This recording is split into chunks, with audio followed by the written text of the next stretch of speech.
આજે મારા ઓલાદ ત્યાંથી ઉવા છે ને અહીંથી આવ્યા છે. હું મારા ઓલાદ માટે રહું છું સાહેબ. હું મકાન માટે નથી રહતો. અમારા છોકરા રડતા હતા પણ એને એટલી એને નથી ગેલો એને કાંઈક એને સહાયતા કરીએ પણ અમારા આટલા ભાઈઓ બધા બીજા ઘર ભેગા થઈ ગયા એટલે અમારે સરકાર પાસેથી વિનંતી છે. અમારે મારો દીકરો છે એના 4.5 લાખ રૂપિયા કરજો છે. અહીંયા મકાન અમે સાહેબ બનાવી રાખી. અમારો કરજો નથી ભરવાનું સાહેબ. તમારે મકાન ફેંકી દીધા.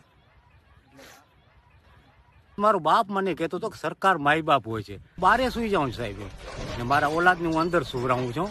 માય બાપ આવો ન હોય એમ કે જે મારી છત ઉજાડી નાખે. આ અમારું નુકસાન આટલું થાય છે છતાં પણ તમે બળજબરીથી અમને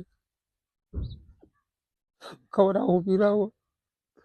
આ શબ્દો એ લોકોના છે જેમના ઘરો ગેરકાયદેસર દબાણ હટાવવાની કામગીરીમાં તોડી પડાયા.